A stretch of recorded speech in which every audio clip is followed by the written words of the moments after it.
Like that whole situation with Ben Simmons, I'm like, come on, man, love Yeah, of the I don't know game. what actually happened there. Like I can't remember. What um, was it? A money? Money is always involved, right? it's always money involved, but I didn't understand the situation. I don't fully grasp what that situation was. Hmm. All I saw was from the surface, and all I thought was, oh, come on, man, he's just a sport brat. Yeah, Like, come on, it's about the game, not about your sensibilities. Or if you're having mental issues, that's one thing. that's a different But game. if you, that's a different game. Like, I won't touch that with a 10-foot pole because everybody has their own mental It's very issues. That, unique. It's very nuanced. yeah, I that's something I will never comment on, and try to push my own beliefs about Mm. mental issues. But when it comes to, you've got a job to do. It's your job. However you want to deal with it, that's your thing. But look at your job, and that's what you're meant to do. You play. You're privileged and talented enough to play for the NBA. Deal with your job. Whatever you got on the side, that's your problem. That's your problem, and you got to deal with it in your own way. But the way he dealt with it, I think, from my perspective, Immature. it wasn't the right. It was very immature. Correct. You won't see any of the players back in the day um, dealing with a situation like that because of the way the role of social media and that, Yeah, like it's the way it changed the plays. game. You do not see that. The only time, well, that was interesting enough. You watch if you watch The Last Dance, you get to see the mental issues that these players had and had to deal with Michael Jordan, and the fact, like, his mentality and the way he plays and the way he approaches the game, completely different. Because you don't see that part of it. You don't essentially see that part of it. You only saw what you saw on the TV and You so don't, you on, or don't, well, like anything, Michael, right? Like you don't see the you only see the surface. you only see the You don't front, see right? what's happening. I don't, Yeah, yeah. that's why when I speak to anyone, Michael, Mm. never, no judgments because Oh yeah, I don't definitely. know what you've gone through Yeah, in the I don't know background, what you're like. Yeah, whether it's an upbringing thing, whether it's something happened yeah. recently. We all have a battles, don't we? Oh yeah, definitely. And like, when I meet somebody new, I ask questions.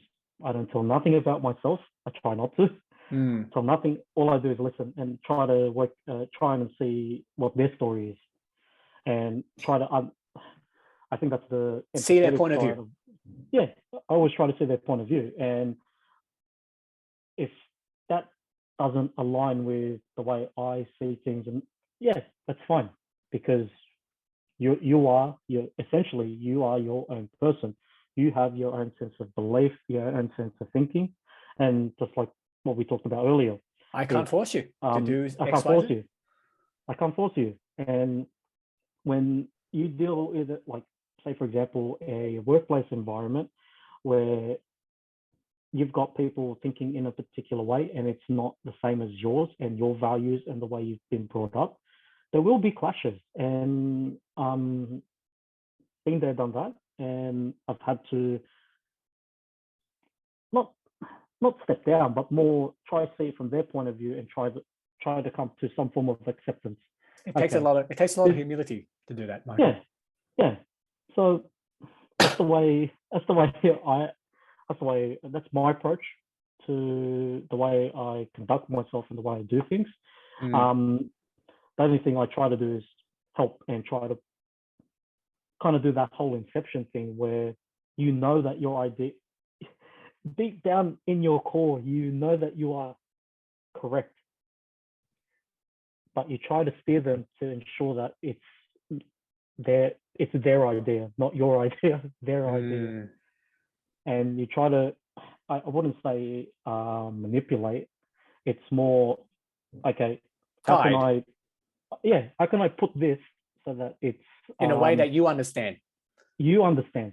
Because what I'm saying to you and how I'm explaining it to you isn't the way, it's not reaching you. Yeah, It's not I'm connecting coming with to you. you like this, but really I'm deep, you're like coming, here. you're here. I need to You're bridge the you're at gap. this level. Yeah, always. Brilliant. And that's me. Try to bridge that gap because I'm always some form of mediator in between everything. And as a parent, you become that mediator. you can't become more of that mediator, because some adults are like kids, and the way you approach things, it's kind of like dealing with a child, because their mentality is so ingrained and set that you can't force it, and you can't just bash it into them, because You're not going to it get won't anywhere. work. You're not going to get anywhere. You're just always going to be on one side of the cliff, and you're going to be on this side of the cliff. There's no bridge. So Sometimes you can't, sometimes there is no bridge sometimes. Would you agree? Correct. When it gets to the point where you've done what you can, and I've encountered situations like that, you've done what you can, you've said your piece, and you tried to see it, and you tried to see it from their point of view, and you've also tried to explain your point of view. Sometimes you build the bridge halfway and you can't build anymore. And it is what it is. And when that happens, it is what it is. You either accept it, or you walk away. Walk away, or you let it fester, which it's not good when you let it fester. You have to actually, just like with any issue, you have to say it. Nobody can read your mind. Nobody can read or understand what you're thinking without you actually communicating that correctly, or communicate it in the way that you're trying to. Yeah, I see your point of view. Deep down, I still think it's not right. But hey, overall, you're a good enough person.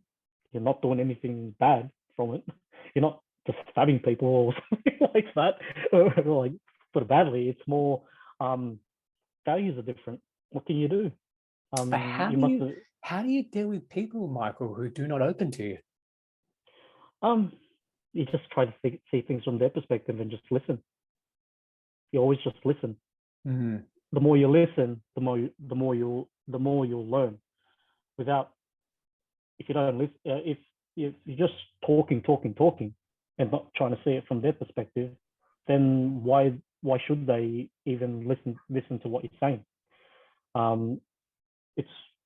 It's more, for me, I just listen. If I get a sense of how somebody's feeling and the way they're projecting themselves, and you kind of sense where they're at, and then you either pull away or you try to approach. So it's kind of like your push and pull sometimes. Yeah, push and pull. Think of it as that takes intuition and experience. Yeah, it's like intuition, experience, and just being out there amongst people. And working in a retail space, you'll see anybody and everybody that's out there, and you start to realize that there's some people that are really not like you and really do not think the same way as you. And hey, they're out there, so what can you do? What can you do? What can you do? You just have to accept you're there, I'm here, I'm not in your life, so our interactions are fleeting. So it is what it is. Unless they're in friendship circles and so on, that's when it starts becoming a bit daunting. When you don't agree with something, it's become an issue. You don't air out your grievances, and lo and behold, friendship starts crumbling because it's all superficial. So deep down, like, you always have to look deeper than what's on the surface. So just like, I don't know how you are with, say, friendships or interpersonal relationships with people at work, but I like to get to know and understand the person that I am with, in order to, one, like, have some form of relationship with them, or you've got to work with them. You do. Each workplace is very unique, and some people you probably wouldn't mesh with on a at all outside of work. But there'll always be that small few where, for some reason, you're just drawn, and you'll feel it.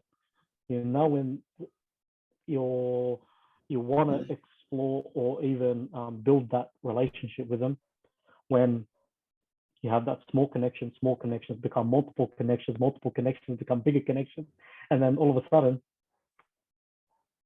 once you're out of this space, like say for example, you leave a certain job. It's for me, it's not always the job that you kind of it. The job is a job, but it's the people that you work with is what makes the job self-satisfying. It's the people. It's a relationship we have with one another. Yeah, you can have the best job. Say for example, you got a job at like Apple or Google, dream job, but the people are crap. How can you continue every single day dealing with that and also deal with your workload if you don't have that support or feel like you have that support or have that relationship with people in your workplace or whatever environment that you're in? How can you go to that? How can you go to that environment every single day and have to deal with that? Because it'll tear at you. It'll tear at you, and it start affecting your core being. And if it starts affecting your core being, geez, you'll feel it, and it'll start affecting any other relationship. It's self-sabotage. Yeah, correct. It's kind of like you stay in a place where it's toxic, and you're there just for a job's job, I guess. It's painful. But it's painful. It's painful to do that every single day. You can build some form of resilience, but it starts becoming like a bit of a Stockholm syndrome situation. Stockholm syndrome when you leave that place and then you go to a better place and you still harbor that sense of like feeling that, oh, everybody's going to be against me. Or you start having crazy, those voices. It becomes quite intense, but nobody can understand unless somebody actually listens to your story. And hence, coming back to what you're saying, Michael, you go into a conversation listening, asking questions, not going da da da da da da. Oh yeah, this is me. Look how wonderful I am, and this and that. I'm the best. This is so many accolades. You have to talk to me, by the way. Not the case. I'm like, not interested in that. I'm not interested in what you do, how you do it, and what you've achieved. I'm more interested in, okay, where you're from, how did you get brought up, what school you, kind of like, what group of friends have you got? How have you built your values over time, so to speak? Correct. Like it's basically getting rid of all the superficial crap from the top and just going to who you are as a person. And that's essentially how I try to build relationships with people, getting to their core and then understanding that, and then get to the surface and see, okay, this is where you're superficially, this is you, but I'm not interested in that. I'm interested in what's underneath and all the layers that make up you as a person. So have you always had this approach, Michael? My apologies. Have you always had this thinking? I've become more aware of it the older I got, and especially what's it? I don't know. Reading experiences, maybe life experience, marriage, kids. Yeah, and also one thing that's always been important to me is trying to understand who I am as a person. And always trying to dig and trying to. I think it's one of those things where I need an. Same thing. It always goes back to some form of device. I need to know why I am the way I am, and that way I can cope with certain things better. And also, you can maybe improve. Yes, correct. It's like I know that this is a core part of my being. I can't change it, and been there, done that. There's certain things I can't change about myself that would always come to light, would always come out, and can't be helped. But understanding when that situation comes, whether it's kind of like understanding your weakness and then spinning it in a way where, okay, how can I combat that? Because your anxiety starts coming into the foray because you're seeing your weakness and you're trying to combat that weakness by trying to mitigate the effect of that weakness. So hence why, for me, the older I've gotten, I've always tried to understand why I am the way I am. So seems pretty seems pretty deep, but pardon me laughing all the time. That's how I get over any serious situation or any serious talk. I just kind of laugh it off. It comes off sometimes as I'm not taking it seriously. I'm thinking about it seriously, but you can't take it seriously. I can't take it seriously. I don't want to take things seriously. You can't take anything seriously, Michael. No, I can't. You can't. I always can't take things seriously. You can't. I'm in a serious situation. I think about it, and then I always try to find some stupid way of trying to find light in the darkness. You have to, because so we know not everything is rosy, is it? No, definitely. Everything's not rosy. Everything's not perfect. There's an extent to perfection. But perfection can be 90%, 75% of the time. Sometimes it just has to be good enough. Yeah, exactly. Well, it's something, definitely have started to think about and accept it is the way it is. I have to accept that 60, 70% is good enough because you can't draw 100% out of somebody if they're not giving you 100%. So if 60, 70% is good enough, okay, it is what it is. And then you have to try to deal with that situation accordingly. So you mentioned that you mentioned that you had a lot of inward thinking and that you were having trouble manifesting it out. Is that correct? Yes. Michael? Yeah. Because to me, from what you've been sharing with me, I don't see any of that.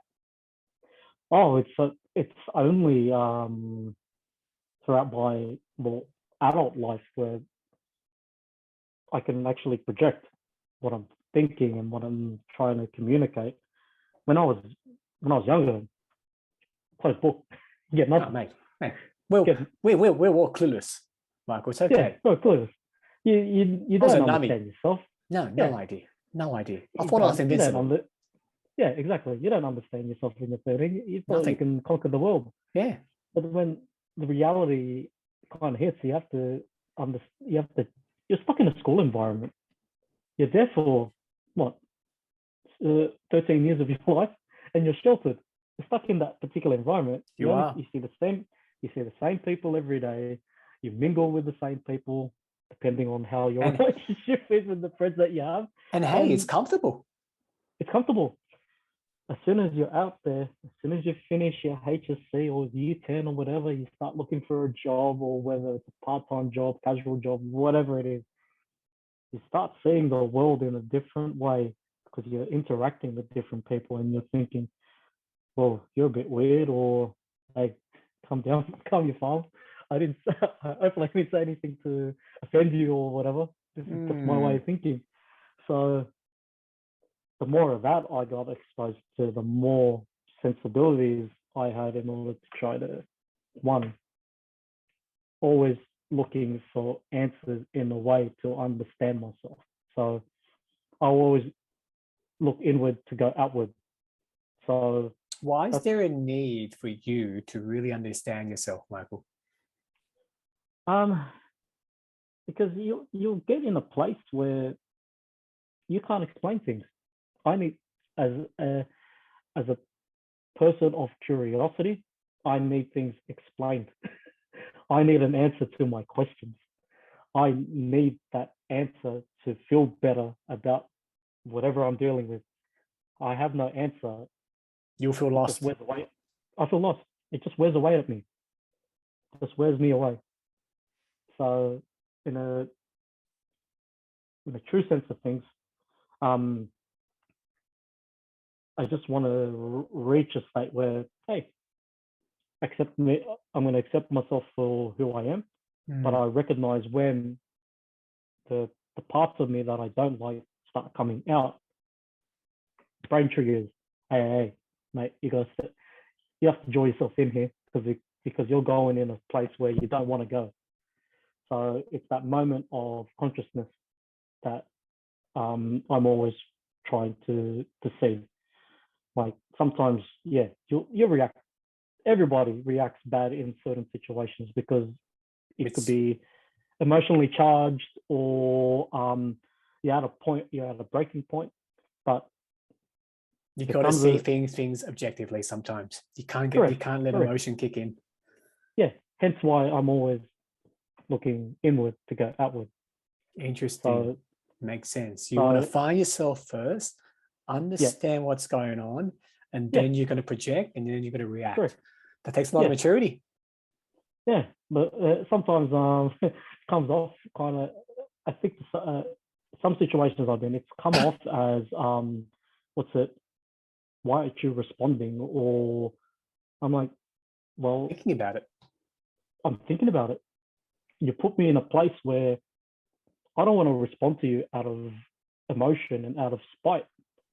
I want to respond to you in a way where I've actually thought about your question, and I'm going to respond to it in a way where I've actually thought about your comment or your question or feedback, I guess. And okay, I've taken what you've said in, and this is how I'm going to respond. I'm not the type to just go quickly respond to something, because in my head I'm like, shut up. Why is always you're containing your ego, Michael? Yeah, correct. Yeah. In a sense, yeah. I don't want that part of me to come off as standoffish or he's being an idiot or being an absolute moron about it. I'm trying to process what you're trying to say to me. So works both ways. It becomes kind of get too much in your head in some cases where you overthink. I have a tendency to overthink certain situations. How do you stop yourself then from overthinking? Because it's a very gray area. I just draw conclusions. This is the conclusion. Okay, let's see how they respond, and that's it. Just draw a conclusion from what you're overthinking, and just go stop, and just go, okay, you've overthought this now. What's the conclusion to this? You've got to come up with a response. Because you're never going to get perfect information asymmetry, right? Correct. You can only control what you can control. And you can only make a decision on what you have. Correct. With what's in front of you. And sometimes you will make a mistake. Yeah. Yep. And when mistakes happen.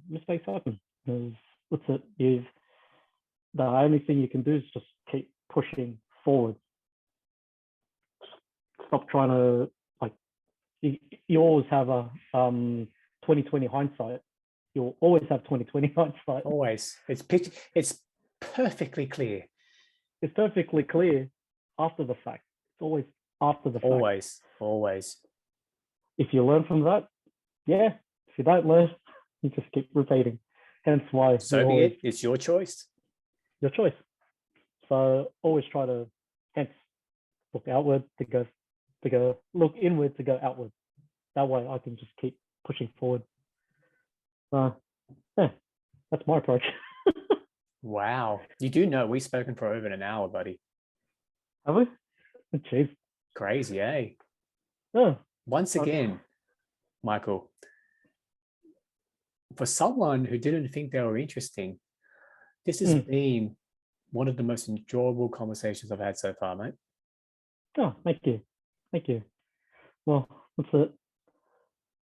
Just like you're doing. You're listening. You're asking questions. I'm actually very curious, because you got me on Meccano, you got me on muscle, you got me on MBA, you got me on your thought process and how you think through scenarios. Yeah. It's beautiful, Michael. Oh, thank you. That's it. I'm just like anybody out there, I guess. We all have our own thought process, likes, dislikes. We do. I've learned a lot from you, mate, and I really appreciate the reminders. We think very similar, Michael. Oh. Yeah, it's nice how I don't know. It's really corny. But say it. Just say it. It's for some reason the universe will bring you people into your life. You don't know why, don't know how, but for some reason they'll always be those people that you encounter, whether it's fleeting or ongoing. But you meet people for some reason, and they'll either play a small part or a large part in your life. Mm. So however you take it or however you react to it, hey, it is it is Each, what it is. each to their own. It is what it is. Eh? I Yeah. agree. I think sometimes a lot of us, dare I say, every single one of us, we overanalyze, we overcomplicate. Sometimes I find that a lot of us are a walking oxymoron, if you know what I Yeah. mean. Big time. Big time. I'm looking too far into myself that I can't get out. Sometimes you look too far in and Yeah, I'm practicing X, Y, Z. I'm yeah, advising people to do 1, 2, 3. But when it comes to yeah, myself dealing with X, Y, Z, I run the other way. exactly. And that's the like everything I'm talking to you about now. Mm. Sometimes I don't listen to myself for some reason. Go the other way. I'm like, why did you do that? Why did you do that when your gut is like punching you like Mike Tyson punches you, but you still don't listen. I don't get it. I don't get it. And And then you start coming back from that designer mind, you need to yeah, know why. yeah, you need to know why. Like your gut feeling was screaming at you. Why didn't you move that 0.2 of a millimeter when you had the chance? This is what I'm getting, like aerospace science. When you're designing stuff, you're looking at 4 decimal places or 3 decimal places when you're looking at certain dimensions. In my case, originally starting off, you're looking at 0.1 or like 1 decimal place or 2 decimal places, and that could make or break something. And when you're looking at it, when you're looking at something, you look at your drawing or you look at what you've made, and you just go to yourself, why didn't I move that 0.2 of a millimeter then, or 0.2 of a millimeter this way? But like what you said, hindsight is 2020. Exactly. That's where what's it? You can't be The too hard on over yourself. analyzing. You can't Yeah, be too hard on that's yourself, the can thing. you? You can't because you always get that point where why didn't I look at that? How could I? How could I not do this? And of Yes. course, you would only know you did that because you look back and analyze. Because when you're there in that current moment in time, you you only make had that what you had. decision. You had to make a Correct. call. You made a call, whether It it's was right or wrong. wrong. Yeah. It was wrong. You made a call, and that's it. Yeah. You not suffer the consequence. You bear the consequences of that 0.2 of a millimeter, and that's Every what's decision daunting has about being a designer. but in life, Michael, every In life, every decision comes decision, with a consequence. yeah, It's like the inevitable. whole it sure is. It's just like the whole Marvel universe. You, I love cartoons. Or Okay, say it. I love it. like I love it. Tell me, it's like what's the example? it's like the multiverse in Marvel. You make one decision. That one decision could split It into will just 3 or 4 different cascade. decisions. Yeah. Just cascades. It's a sliding door moment. You're in that point in time. Your decision is X, Y, or Z. You chose the decision X, and it takes you somewhere. And then you start thinking, why? What if I took decision Y or Z? Where would that take me? Coulda, woulda, So shoulda. coulda, woulda, shoulda. And when something comes my way, I start thinking about it, and then I start. Sometimes it gets to a point where I'm looking too far ahead in order to see what's in front of me. We all do. So, so what my what my brother-in-law told me was I was panicking. I was going for a job, and it was like 90% there, 90% there. And then I started thinking about how I'm going to get to work, how I'm going to arrange the kids. I haven't gotten the job yet, but I've gotten so far into my head. I've got I gave him this. a call. Yeah, I've got this. Where do I gave him a start? call. Yeah. Yeah. I gave him a call and he goes to me, hey, you need to take a step back here. Grab your phone. Grab your phone. See that what's in your hand? That's real. That's now. What you're thinking is not real. It's not now. So yeah, he was basically telling me, hey mate, Back off. you Not haven't yet. back off. Yeah, you're not there yet. You're only at the starting point. You're at that moment where the road's going to split. Whether you get it or not, that's a whole different day. What you've got now, what you physically got in your hand, that's now. So I go, okay, all right. That eventual way of me calming down, I was like, okay, I feel better. Hold my horses. Hold my horse. Hold your horses. The horse hasn't bolted yet. You still got the reins. You're okay. It's all right. So you know, it's funny, Michael, about yeah. Oh, sorry, as you were. You're thinking, sorry. Yeah, it's curbing your anxiety. Yeah, curbing your anxiety. So I have every time I get into that similar situation, I think of what he said to me. I go, okay, look at what's in front of you. That's real. Right here, right now, that's real. Anything you're thinking outside of that, the horse hasn't bolted. The horse hasn't bolted yet. So you're not trying to chase it yet. It's still with you. Everything's as is right now. Nothing's changed. So in essence, it's just curbing that anxiety that comes across sometimes. It's like that other analogy where when you see a duck in a pond, you just see him going away. But if you actually get a camera and look at what's underneath, you'll see those little legs like going 100 miles an hour, just to keep afloat. But nobody ever sees the fact that no one does. In your head, you're the little legs that are doing this, and on the surface, everything looks normal. But you're struggling. Underneath. But you're struggling. You're struggling. You're trying to keep on top of it, and yeah, just like with everything, you're trying to keep afloat. All of us are.